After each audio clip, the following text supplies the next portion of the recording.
فأنا ناصح لإخواني بالصدع بالحق تبيض وجوههم. السكوت في مسألة الحزبية يضرها، فاصدع بما تؤمر وأعرض عن المشركين. سلامي على دماج ورجالها والشيخ يحيى ودار العلم يا سعد بانيها. Bismillahirrahmanirrahim. Pada pelajaran kita Syarhul Manzumatil Baiquniyah, kita telah mengambil pada pertemuan sebelumnya hadis masyhur. Dan hadis masyhur di sisi istilah ahli hadis yang rajih, di sisi mayoritas ahli hadis, bahwasanya dia adalah hadis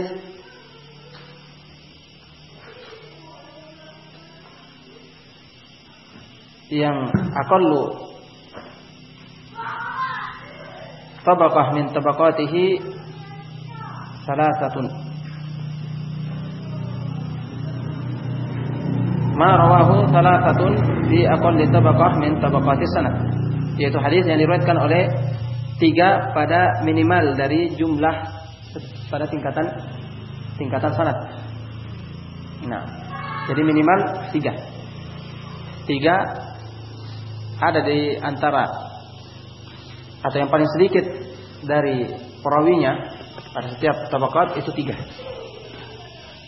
Baik 3 atau 3, 4, 5, tapi yang paling sedikit adalah 3. Maka hukum kepada yang paling sedikit. Sehingga ini dinamakan hadis masyhur. Adapun aziz yang aqal ma rawahu itsnaini fi aqal min tabaqah fi tabaqati as-sanad, minimal 2. Jadi hukum pada yang paling sedikit.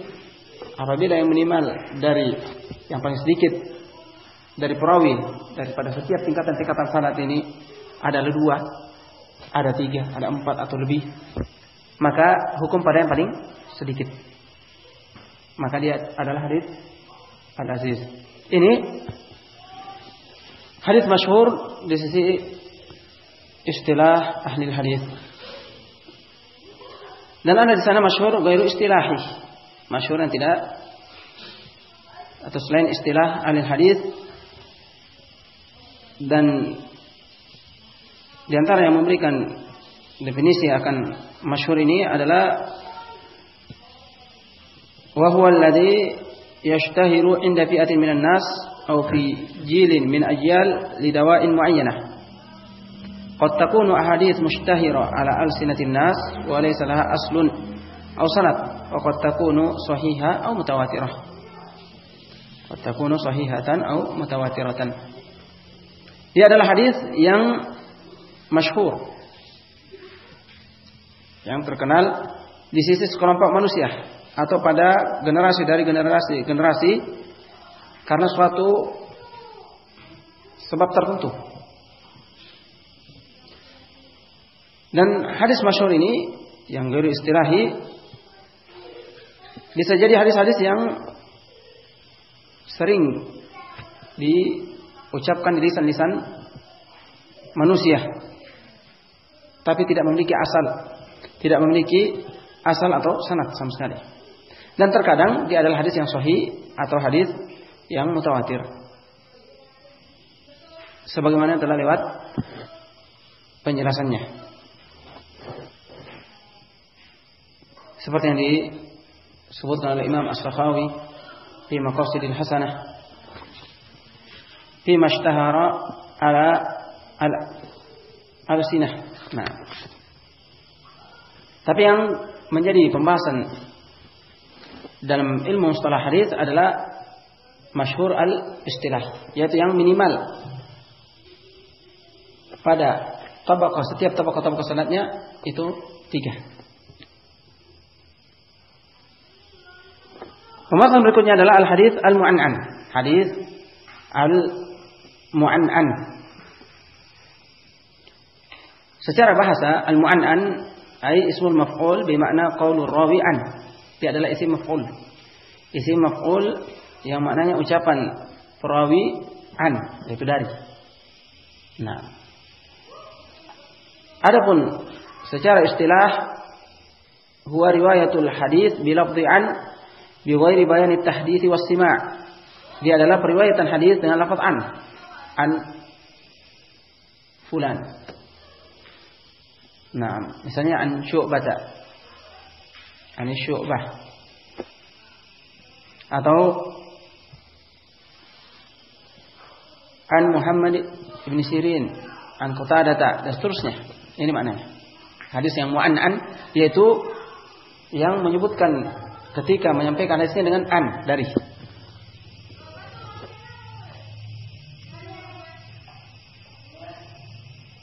Dan Imam Al-Baiquni rahimahullah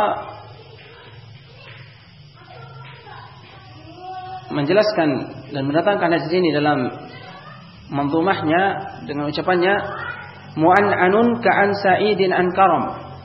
Mu'an'an, hadis yang mu'an'an adalah seperti an Sa'idin atau an Karam. An Sa'idin dari Karam. Qala Zurqani mu'an'an huwa ma rawahu bi lafdhi an. Hadis mu'an'an adalah yang diriwayatkan dengan lafaz an, wastaghna bil misal. Dan Imam Al-Baiquni mencukupkan dengan contoh. Ka'an Sa'idin an Karam. Nah, periwayatan dari hadis dia mengatakan dari Sa'id dari Karam. Karena ada tuh atau siap al-ada bisa haddatsana, bisa akhbarana, bisa amba'ana, dan bisa an. Nah, apabila dia dikatakan an, maka dia ini dinamakan hadis yang mu'an'an, hadis yang mu'an'an. Waqtalafu fi hukmil isnadil mu'an'an, dan ahlul hadis berselisih pada hukum sanad yang mu'an'an yang disebutkan padanya an. Falladhi sahhahahu jumhurul muhadditsin wa ghairuhum annahu minal muttasil bi syarti salamati mu'an'anati minat tadlis. Yang sahih, yang benar di sisi jumhur mayoritas muhadditsin dan selainnya bahwasanya hadis yang mu'an'an ini asalnya bersambung muttasil, tapi dengan syarat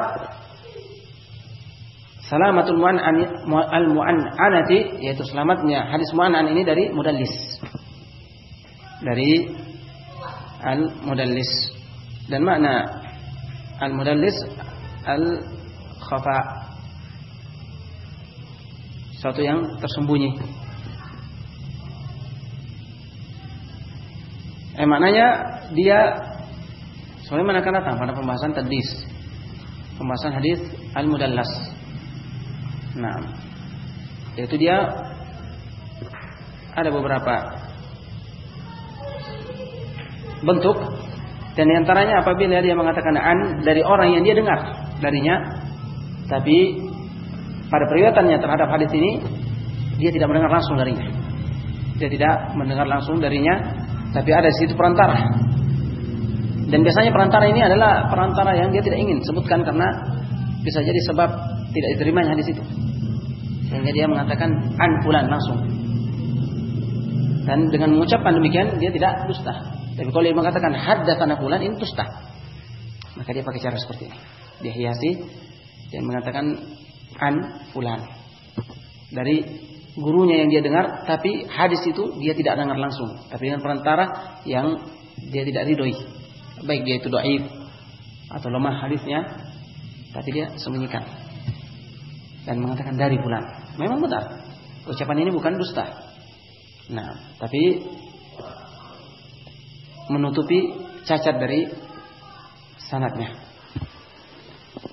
Maka para a'immatu ahli hadis dan jarh wa ta'dil akan mengetahui siapa perawi yang demikian dengan meneliti hadis-hadisnya dengan sabar. Maka mereka akan mengatakan fulan mudallis, fulan mudallis, fulan mudallis. Dan tingkatan mudallis mesti memiliki tingkatan-tingkatan. Dan mudallis yang demikian apabila dia meriwayatkan dengan an dari gurunya tanpa tasrih dengan haddatsana, mereka tidak menerima. Ketika itu mereka tidak menerima hadis mu'an'an apabila dia disifati sebagai mudallis yang suka menjatuhkan perawi yang dia atau perantara antara dia dengan gurunya. Nah, sampai dia tasrih apabila dia termasuk di antara orang yang diterima hadisnya, baik itu sahih atau hasan. Seperti Ibnu Ishaq misalnya, dia hasanul hadis apabila dia sharrah, menyebutkan dengan jelas terang bahwasanya telah menyampaikan kepada kami fulan dengan haddatsana akhbarana, dengan lafaz sharih. Tapi kalau dia mengatakan maka ahlul hadis tidak menerimanya karena dia adalah mudallis yang suka menjatuhkan suatu perawi yang memperantarai antara dia dengan yang dia nukil darinya.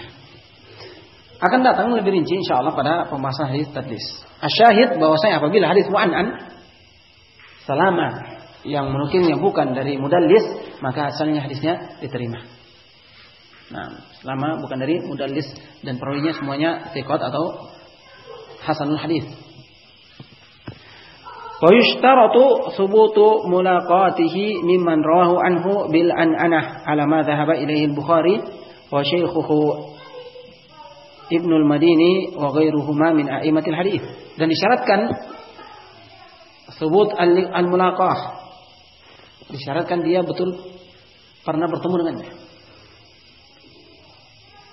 yang dia meriwayatkan dengan berdasarkan mazhab Imam Al-Bukhari dan gurunya Ibnul Madini dan selainnya dari ahlul hadis, yaitu mereka mensyaratkan thubutul liqa, mesti ada khabar yang jelas bahwasanya fulan yang meriwayatkan dari fulan ini bertemu langsung dan musyafahah, berbicara dan mengambil hadisnya. Adapun Imam Muslim, wa Muslimun la yashtaritu athani. Imam Muslim tidak mensyaratkan itu. Tidak mensyaratkan harus ada jelas thubutul liqa, dia bertemu langsung atau mengambil hadisnya dengan jelas dan sharih seperti yang disyaratkan oleh Imam Al-Bukhari dan gurunya Ibnu Madini dan selainnya. Balik tafa bi thubuti kaunihima fi aslin wahid. Tapi Imam Muslim cukup dia masih dalam satu masa, satu zaman. Wa illam yathbut fi khabarin qat annahu majtama'a aw tashafaha. Walaupun tidak sabit, tidak datang khabar satupun yang menunjukkan bahwasanya mereka berkumpul, bertemu dan bertahdits, berdialog dan mengambil hadis satu sama lain misalnya. Nah, atau mengambil hadis dari orang tersebut. Di sisi Imam Muslim itu tidak disyaratkan. Adapun Imam Bukhari disyaratkan demikian. Harus ada khabar yang sabit menunjukkan bahwasanya dia pernah langsung ketemu dengan orang ini. Karena berapa banyak orang sezaman tapi tidak bertemu. Berapa banyak orang yang satu zaman tapi tidak bertemu. Sehingga ini diantara sebab kenapa para a'immatul hadis lebih mengutamakan Sahih Bukhari daripada Sahih Muslim dari sisi fadl dan as-sihah, dari sisi keutamaan dan lebih kesahihannya. Karena syarat Imam Bukhari lebih ketat. Syarat Imam Bukhari lebih ketat. Mesti harus sabit bahwasanya dia bertemu langsung dan mengambil hadis darinya. Kalau tidak, maka di sisi Imam Bukhari tidak terima. Adapun Imam Muslim tidak mensyaratkan hal itu, cukup masih satu zaman, masih ada kemungkinan untuk bertemu, maka diterima. Nah, jadi syarat Imam Bukhari lebih ketat. Baik. Lakin qala Ibnu Shalah fi ma qalahu Muslim nawar. Akan tetapi Imam Ibnu Shalah berkata apa yang diucapkan oleh Imam Muslim fihi nawar, perlu diteliti lagi, yaitu tidak kuat. Ai li'annahum katsiran ma yursiluna amman asaruhu wa lam yalqahu. Karena kebanyakan didapati perawi mengirsalkan, yaitu meriwayatkan dirinya tanpa bertemu yang semasa dengannya, sementara dia tidak pernah ketemu dengannya. Dia mengatakan an fulan, dari fulan, tapi dia tidak pernah bertemu langsung dengannya. Fashturita luqiyuhuma litahammulil an'anata atau lituhmalul an'anatu ala istima. Maka disyaratkan dia pernah bertemu sampai dibawa makna an ini dari ini yang tidak jelas apakah ihtimal istima atau tidak. Ini masih ada kemungkinan. Berbeda dengan haddatsana jelas. Berbeda dengan haddatsana betul langsung dia mendengar, atau akhbarana telah mengabarkan kami langsung. Kalau dari saja, ini mesti ada kemungkinan dia dengar langsung dan masih ada kemungkinan ada perantara di situ. Dan bisa jadi perantara kita tidak tahu. Apabila tidak diketahui, maka ahli tidak menerimanya. Sampai jelas siapa yang memberitahukan hadis itu kepadanya. Maka disyaratkan harus dia bertemu langsung, sehingga ana ini ketika dia mengatakan berarti langsung dia mendengar dari siapa yang dia meriwayatkan darinya. Washtarata Ibnu Sam'ani tulis suhbati bainahuma. Ibnu Sam'an bahkan menambah harus tulus suhbah, lama bersama dan menyertainya, yang mengambil hadis darinya antara keduanya. Wa Abu Amr Ad-Dani kaunuhu ma'rufan bi riwayati an. Tambah lagi syarat bahwasanya dia ma'ruf, dia meriwayatkan darinya. Baru bisa ananya itu diterima. Kapan dia mengatakan maka dilihat dulu. Kalau dia di sisi Ibnu Sam'ani tulus suhbah, yaitu memang sering lama dia melazimi syekhnya itu, maka diterima dan dianggap itu ala sama' langsung mendengarnya. Dan Abu Amr Ad-Dani dia harus ma'ruf bahwasanya dia ini memang sering meriwayatkan dari fulan, ma'ruf sebagai muridnya yang meriwayatkan dari fulan sehingga ketika itu annya itu dibawa ke makna sima langsung, pendengar dia dengar langsung. Wal qabisi ayyudrikahu idrakan bayyinan, dan sisi al-qabisi dia mesti bertemu yang dengan pertemuan yang jelas. Wakil al-mu'an'an al-mursal wal munqati. Sebagaimana kita lihat bahwasanya syarat mesti betul sabit dia pernah ketemu langsung.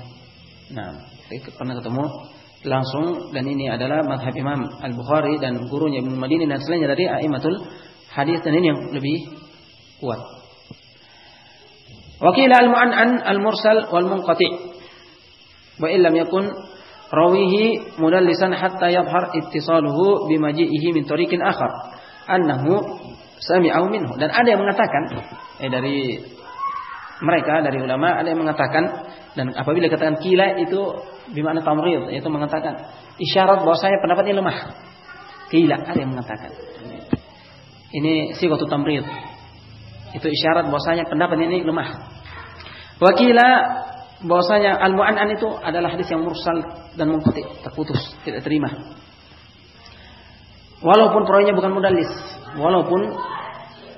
bukan mudallis, hatta yadhhar ittisaluhu bimaji'ihi min tariqin akhar annahu sami'ahu minhu, sampai datang riwayat lain yang menjelaskan bahwasanya dia mendengar langsung darinya.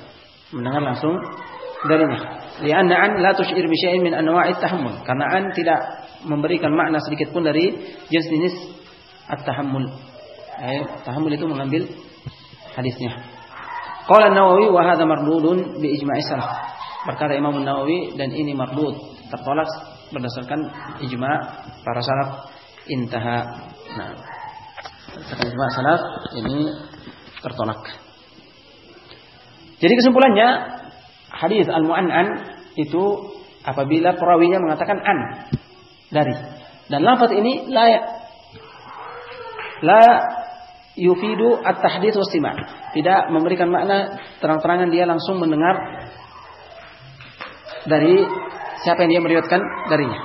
Itu ihtimal, bisa jadi dia langsung mendengarnya dan bisa jadi dengan perantara. Sehingga pada hadis yang demikian para ahlul hadis lebih teliti ketika atau sebelum menerimanya.